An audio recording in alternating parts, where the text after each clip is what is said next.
Então hoje é aquela liturgia que sobra para todo mundo, não é? Que você vai ouvindo a palavra e só vê o povo se cutucando assim, né? Olha lá, olha lá. Olha o que Jesus falou para os homens, olha o que Jesus falou para as mulheres, olha o que Jesus falou para os filhos. A palavra de Deus serve para nos converter, meus irmãos. Então, na primeira leitura do livro do Eclesiástico, ele fala sobre uma mudança, sobre guardar os valores da família. E isso se dá em que contexto?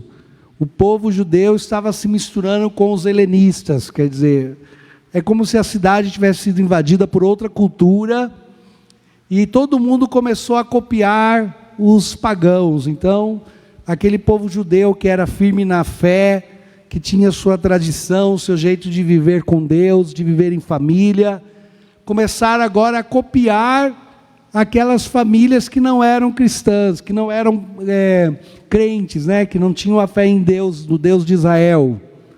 E começaram a imitá-los, o que para nós nos dias de hoje também é uma realidade.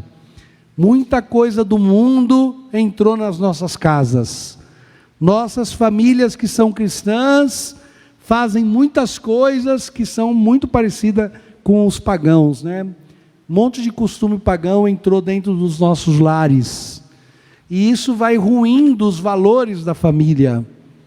Os casais, os filhos, os pais vão copiando coisas que não dizem respeito ao Evangelho, que não tem a ver com uma família que teme a Deus. E vai desde a sexualidade à maneira de se tratar os pais. Os mais antigos sabem que um filho nunca saía da presença do pai e da mãe sem pedir a bênção. E aí hoje em dia já trata os pais com apelido, né? Com gíria. As coisas do mundo vão entrando dentro de casa, e isso estava ruindo os valores da sociedade. Então, o Eclesiastes é um livro que foi escrito para resgatar os valores daquela família que teme a Deus. E ele resgata esses valores de que maneira? Falando que os filhos e os pais precisam voltar a ter a obediência, o respeito, o amor um pelos outros. Então, filhos, obedeçam os seus pais, honrem os seus pais, que Deus tem uma promessa, que vocês serão felizes vendo seus filhos crescerem. O filho que honra o pai e a mãe vai ter um futuro abençoado. E depois fala que os filhos devem cuidar dos pais na velhice, e que os pais devem conduzir os filhos com sabedoria, para lhes se tornarem pessoas tementes a Deus. Nós vemos isso nos dias de hoje ruir, né? Muito pai e mãe doido. E por isso os filhos se perdem. Porque dentro de um lar que não foi construído sobre as virtudes e os valores, os filhos ficam com a cabeça formada pelo mundo. Formar uma alma, gente, educar uma pessoa é um trabalho exaustivo. Você dá comida, você ajudar alguém a crescer em estatura, ou você pagar uma faculdade, dar um estudo para alguém, parece que hoje se tornou a missão primeira de um pai e de uma mãe. Mas a pior missão, a mais difícil missão, é educar uma pessoa para ser gente. Ensinar valores, virtudes, mostrar para aquele filho, e hoje em dia ajudar os adolescentes a serem adultos, porque isso também faz parte da educação de uma casa. Tem pai e mãe que não ensinam os filhos a ser adulto. Tem gente grande que não sabe se virar, que não tem uma fortaleza, não tem uma base, não tem um princípio. Cresceu com a cabeça de vento, e aí qualquer tempestade, qualquer problema do mundo, faz aquela casa ruir, faz aquela família terminar, porque estar na igreja todos os domingos não significa que a tua família está sendo construída sobre a rocha, que tua casa é uma casa blindada, protegida dos males do mundo.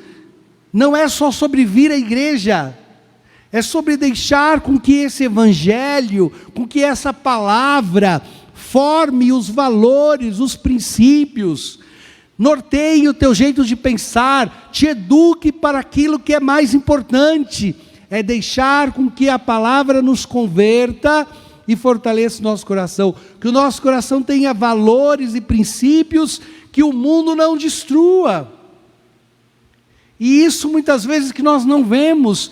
Até tem um pai e uma mãe que vem na missa, mas no comportamento diário parece um doido, se comporta como um inimigo da cruz, no dia a dia, não ensina e não vive naquela casa aqueles valores sinceros que a palavra de Deus nos pede. Famílias que vão sendo corrompidas, que estão até participando da igreja, mas sua maneira de pensar, sua maneira de agir é contrária ao Evangelho. Então, construir essa casa, proteger os valores cristãos, é ter uma família edificada sobre essas virtudes que devem existir dentro de um lar. Isso algumas vezes é um mal irreparável. Você demorou para se converter, você passou sua vida, sua juventude, seus primeiros anos de casamento, os seus primeiros filhos, e não foi firme em não ensinar os valores, as virtudes do Evangelho, e agora você vê eles vivendo que nem uns doidos, sem nenhum tipo de moral, de virtude, e aí você sofre, você chora, e fala, nossa, como eu queria com os meus filhos, como eu queria com meus netos. Gente, aquilo que nós não fazemos hoje, o que nós deixamos passar, tem um preço, um custo para nós. E o Senhor Deus no último dia cobrará do pai e da mãe, assim como deu autoridade para o pai e para a mãe sobre os filhos, cobrará do pai e da mãe a educação para a fé, para a graça desses mesmos pais.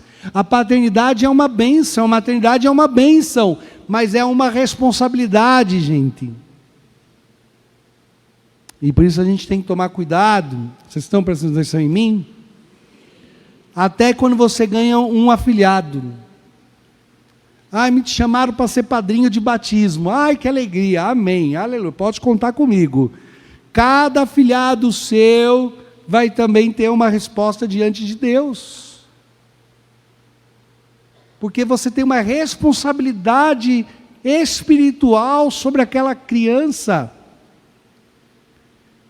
E algumas vezes até o pai e a mãe já é doido. Imagine, como que o padrinho vai corrigir a criança se o pai e a mãe não aceitam nada? Já entra na confusão.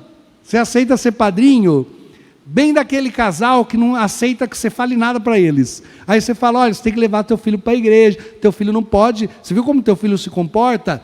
Nós te odiamos, vamos tirar essa água do batismo, vamos desbatizar, né? Não queremos você de padrinho, porque onde já se viu chamar a atenção do teu afilhado? Algumas vezes a gente se põe em furada, como se não tivesse consequências espirituais, as coisas que nós decidimos nessa vida, gente. Então está dizendo assim, mantém tua família blindada, mantém tua família no caminho de Deus, edifica a tua casa sobre os valores da fé, vivendo de verdade como um homem e uma mulher que ama a Deus, nutrindo as virtudes, os bons valores dentro do teu lar. Vocês viram um videozinho do Padre Paulo que viralizou por aí, né, nesse Natal, que numa das pregações que ele fazia do Advento, ele na pregação falou assim que na ceia de Natal tem muita gente que não sabe, mas que o diabo vai participar da ceia de Natal também. Porque junta a família, um monte de gente que não se falou o ano inteiro, todo mundo enche a cara e sai falando tudo que dá na cabeça. E aí a ceia de Natal termina em guerra, tiro, porrada e bomba. Todo mundo querendo, se matando, uma discussão, uma confusão por causa dos vícios. Onde não é nutrido as virtudes, os vícios dominam. E pode ver que quase todas as confusões e brigas nascem de uma vida cheia de vícios. Do egoísmo, do orgulho, da busca do prazer, da falta de bondade, de humildade, de amor. e aquilo tudo vai destruindo sua casa e sua família. E a hora que você vê, você está em desespero, você olha e fala: meu Deus, minha casa afundou, Padre. Meu casamento afundou, minha família afundou. Gente, escuta o que eu estou falando. Você que é solteiro, solteira, você que ainda está namorando, que está noivo, presta atenção. Não adianta só trabalhar e dizer: ele trabalha bem, ele é bem trabalhador, vou casar com esse homem porque ele é trabalhador. Tem gente que é trabalhadora, mas tem o coração corrompido. Mas ela é muito boazinha, não tem boca para nada. Tem hora que mulher tem que falar, gente. Não tem boca para nada, a casa está indo para o fundo do poço, o homem é doido. E a mulher que tem percepção das coisas tem que falar. Tem que dizer: meu filho, isso não está bom. Olha, se você não mudar, você está perdendo a sua família. Mulher tem que falar muitas vezes. Não pode falar o tempo todo, senão nenhum homem aguenta, né? Mas tem mulher que tem que falar, gente. Algumas vezes a gente está valorizando algumas coisas. Aquela pessoa é muito bonita, quero casar com ela. Mas na hora que abre a boca, Jesus do céu. Tem que olhar as virtudes. E a casa é o lugar onde nós semeamos as virtudes. Numa casa se semeia os valores de uma família. E por isso a carta de São Paulo aos Colossenses é tão bonita, né? Tão importante, que fala para nós buscarmos sermos a santidade e os verdadeiros valores que a gente deve semear dentro da nossa casa. E esses valores, ele vai relatando alguma dessas virtudes que precisa ter no teu coração. E ele começa dizendo: meu filho, que o seu coração seja revestido de misericórdia. Eu falo por mim, não sei vocês, mas eu sei que muitos de vocês é igualzinho. Tem uma coisa com a justiça, né? Eu vivia metido em confusão, porque se eu olhasse uma coisa e achasse que estava errado, eu vou falar. Isso aí não está certo. Aquele espírito justiceiro. Não, quer fazer justiça em tudo, quer fazer justiça na família, quer fazer justiça no trabalho, quer fazer justiça nas amizades. Tudo que eu vejo que está errado, eu denuncio, eu brigo, eu jogo mesmo na cara, eu falo, depois só vive metido em confusão.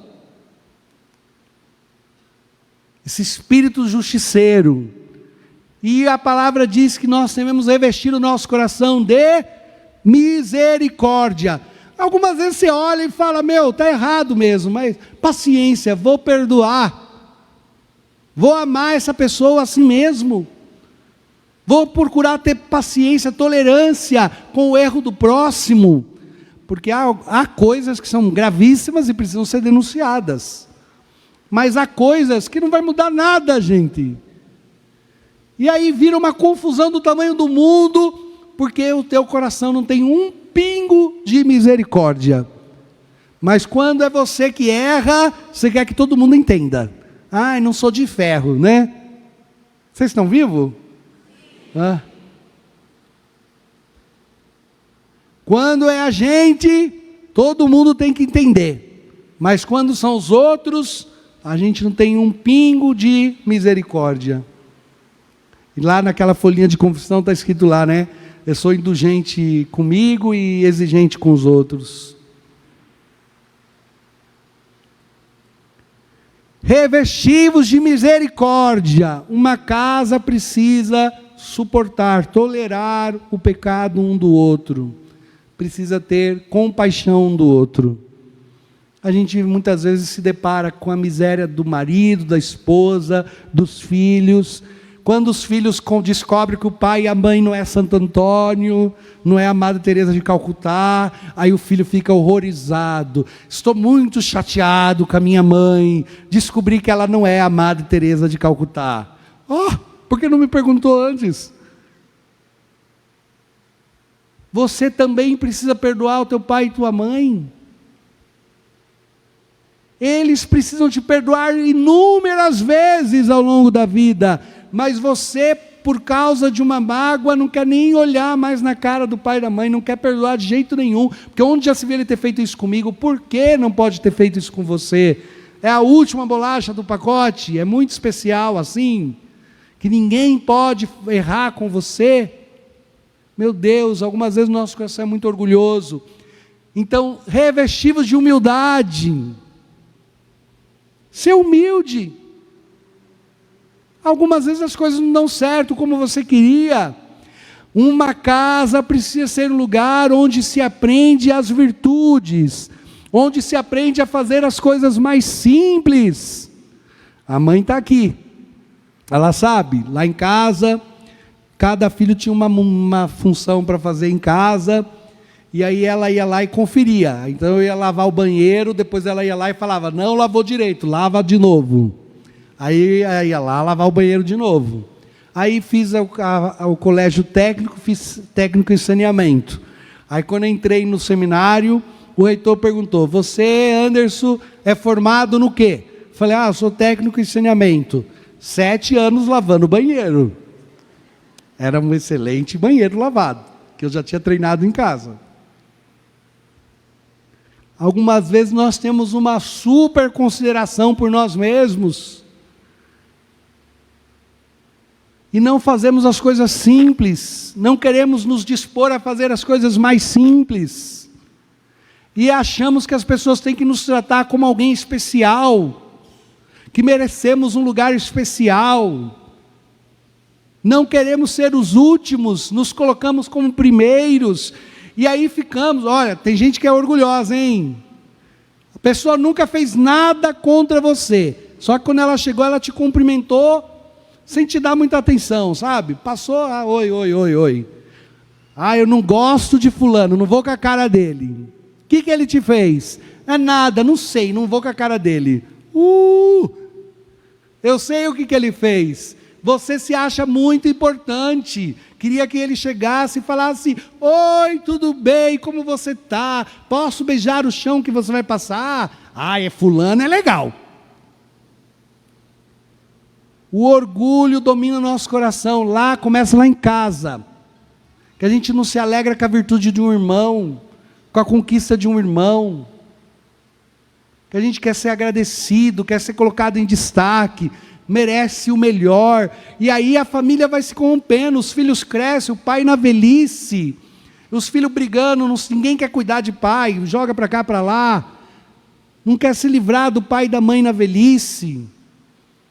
É lá na infância, é lá no cuidado, nos primeiros cuidados, que um pai e uma mãe incute no coração dos filhos, aqueles valores, aquelas virtudes, que quando chegar na velhice, ele pode ficar despreocupado, porque aquele filho que conhece o Evangelho, que foi formado em Jesus, que tem o amor, que tem as virtudes verdadeiras, vai ter um amor por ele, para cuidar daquele pai, daquela mãe na velhice.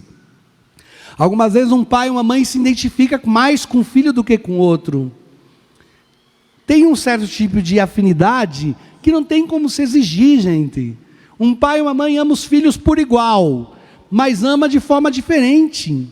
Os filhos são amados, mas tem filho que tem mais afinidade. Tem filho que tem mais o jeito. Agora, o pior é quando essa afinidade é o pecado. O filho é tão orgulhoso quanto o pai, e por isso o pai e o filho se dão tão bem. É tão egoísta quanto a mãe, por isso a mãe e a filha se dão tão bem. Mas quando chega a velhice, aquele egoísmo vai te custar. Porque quando você estiver lá precisando que alguém te dê banho, a filha egoísta vai dizer, comigo não morreu. Eu vou viver minha vida, eu vou ser feliz, cuide dos outros. E aquele que tem a humildade no coração, que aprendeu com Jesus a simplicidade, vai lá e vai estender a mão e vai cuidar daquele pai e daquela mãe na velhice. Então, os valores que formam um coração e uma casa, precisam estar revestidos do Evangelho. Ainda a carta aos Colossenses diz, olha, revestivos de misericórdia, de humildade, e falou outra virtude que chama a bondade. Você tem que ser bom, pode ajudar, pode fazer alguma coisa para ajudar, para facilitar a vida do outro. Por que você não faz? Age com bondade. Algumas vezes há uma certa maldade na gente. um desejo assim de prejudicar o outro, um desejo que o outro sofra, que o outro coma o pão que o diabo amassou. É o meu desejo, uma maldade no coração da gente, um certo desprezo pelo outro, e algumas vezes até pelo próprio marido, pela esposa, pelos pais, gente, que fizeram tanto por nós, e a gente age com certa maldade. As mulheres têm que tomar cuidado, que algumas vezes o marido, que é um pecado gravíssimo, né? Que é o adultério. O marido traiu, ou ficou de conversa fiada lá na internet, a mulher está muito chateada, e aí ela fala, eu vou perdoar, e aí parece que perdoou, aí quando chega depois, só que comigo não vai dormir. Perdoou? Eu vou perdoar, mas não vou ser mais mulher para você. Será que perdoou? Pelo contrário, isso se chama cativeiro. Não vai ser meu e não vai ser de ninguém. Vai ficar aqui comendo pão que o diabo amassou. O falso perdão, que na verdade é uma vingança. Então, se você decide por amar alguém, age com bondade, não custa nada ser gentil. A palavra disse, maridos, não sejam grosseiros com as vossas esposas, tem bondade, porque não pode ser bom com a tua mulher, meu Deus do céu, seja bom com os teus filhos, e algumas vezes a bondade é falar não também, né? É pelo teu bem, meu filho, mas algumas vezes falta um pouco de gentileza, ser bom, olha, trouxe isso para você, fiz isso aqui para você, eu estou indo buscar uma água, alguém quer água? Vou trazer para vocês um pouquinho de água. Tem mão que se vira. Parece que a casa está sobre uma lei da maldade, sobre um certo tipo de punição. Um irmão, uma irmã que muitas vezes quer ser ruim com o outro por acaso, só por ser ruim mesmo. Eu vejo isso acontecer muitas vezes, gente. Estou falando isso para vocês, é uma denúncia profética, tá? Porque isso acontece com muita gente. E a gente tem que se acordar para isso. Aí o pai e a mãe têm uma casa lá, os filhos crescem, todo mundo casou, todo mundo tem sua casa, todo mundo tem o seu trabalho, está todo mundo vivendo bem, e você tem um irmão atrapalhado, toda a família tem um irmão atrapalhado, que não conseguiu se dar bem com a vida, por culpa dele mesmo, por culpa de alguma coisa. Aí começa uma guerra na família, porque o pai e a mãe morreu, e a gente quer a casa, quer a nossa parte na herança, mas aí a tua irmã vai morar na rua, ela que paga aluguel, não quero nem saber. Mas você já não tem onde morar? Você já não tem a providência, o seu trabalho? Para que ser ruim com o teu irmão? Deus foi tão bom com você. E algumas vezes essa maldade toma conta do coração da gente, só porque a gente quer mais. Algumas vezes não vai fazer diferença nenhuma para nós, mas vai fazer diferença para a nossa salvação. É como você pegar o dinheiro dos outros, não é? Roubar alguma coisa, né? Não vai fazer diferença nenhuma para você, não vai mudar a sua vida, salvar a tua vida, mas vai prejudicar gravemente tua alma, por uma besteira. Então, revestir-vos de misericórdia, bondade, humildade, mansidão, perdoai-vos. Uma casa edificada sobre os valores do Evangelho, por causa de Jesus, esta casa está edificada sobre uma rocha que não virá a ruir, porque os próprios valores, as virtudes, conservarão esse coração na presença de Deus. Quando nós ouvimos no Evangelho, no final do Evangelho, nos últimos versículos, diz que Jesus crescia em obediência aos pais. Mas quem era o pai e a mãe de Jesus? Maria e José, gente. Alguém tem dúvida que Maria e José eram pais excelentes, que ensinaram a fé, os bons valores, que deram a Jesus uma infância onde ele crescia na sabedoria e na graça? Nós não temos dúvida. Eu não acho que tudo é culpa do pai e da mãe. Tem pai e mãe que são muito bons, e tem filho que parece que tem a cabeça de vento. Pai e a mãe fizeram, ensinaram, educaram, mostraram com seus erros e acertos. E o filho, depois que saiu, cresceu, conheceu o mundo, só quer saber da safadeza, só quer saber da vida fácil. Aí a vida dele vai água abaixo, vai sofrer.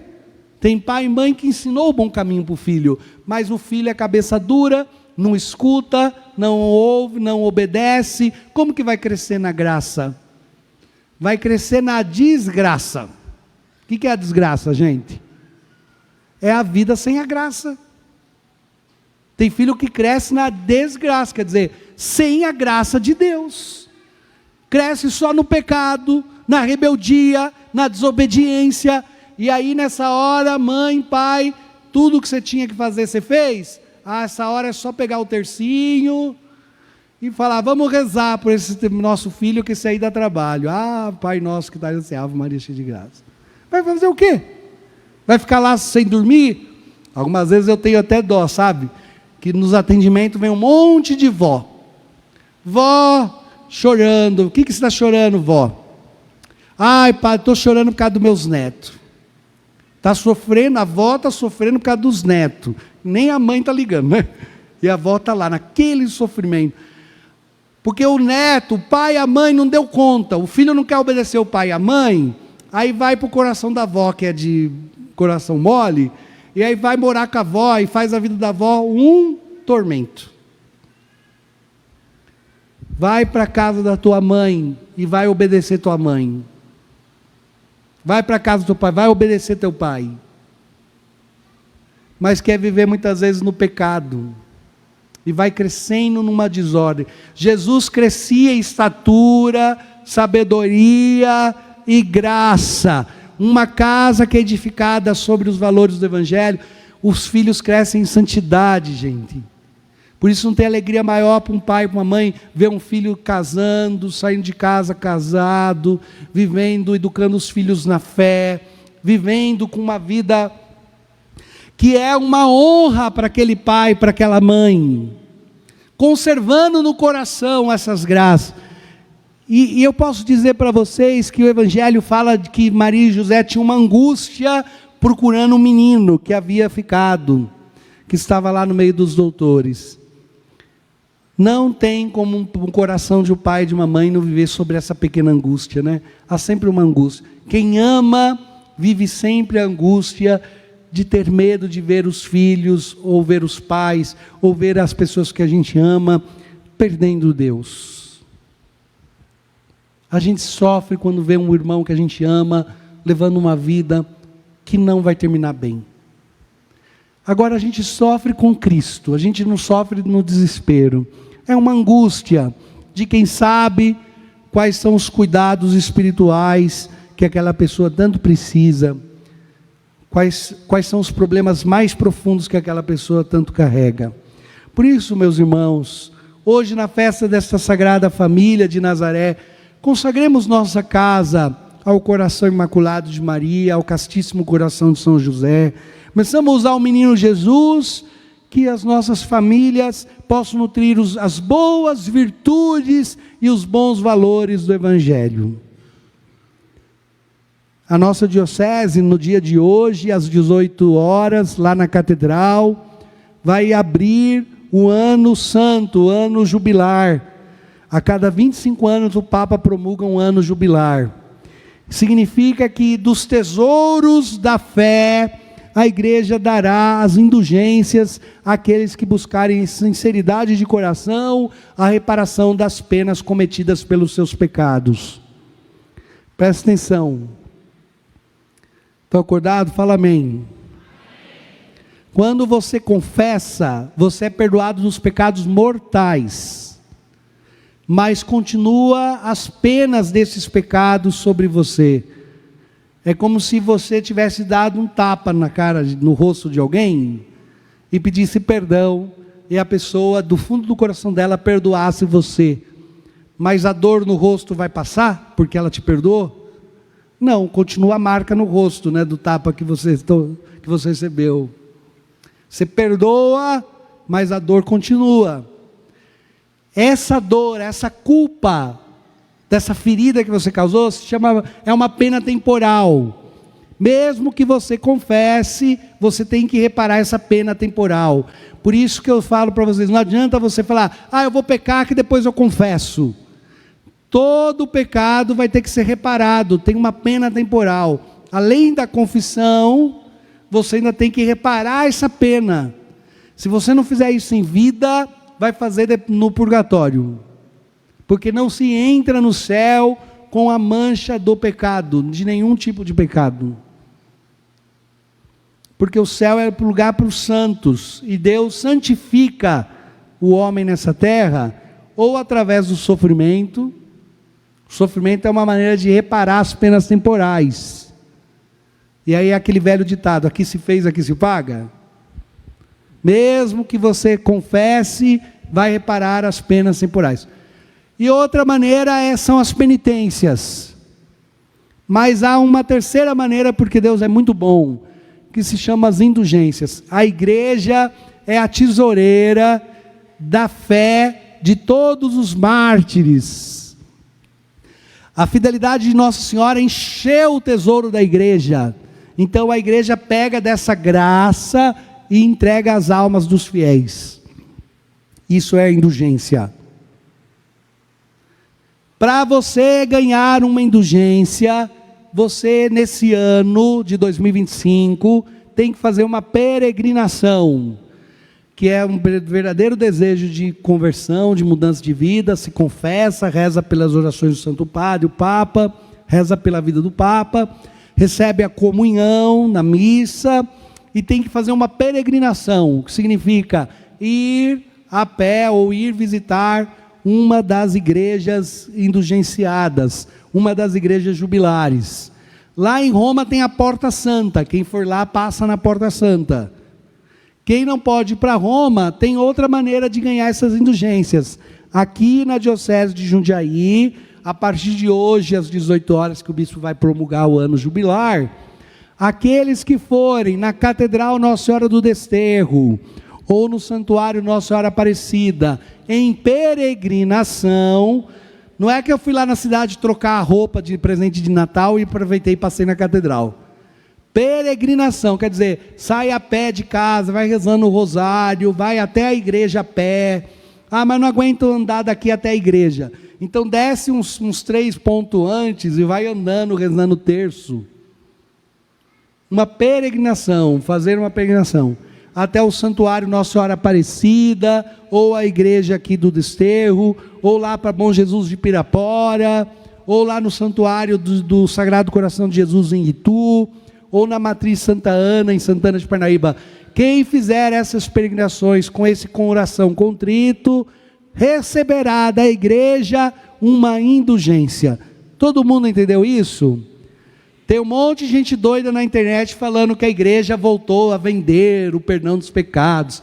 Aquele monte de crente que não sabe nada da igreja católica fica falando bobagem. Aí você não está sabendo, lê, escuta lá um vídeo e fica lá horrorizado, dizendo, nossa, né? Esses dias eu vi um vídeo, o pessoal da Pastoral dos Surdos vai entender, que eu vi um vídeo que o Papa está fazendo assim, né? No vídeo, que na Pastoral dos Surdos significa eu te amo.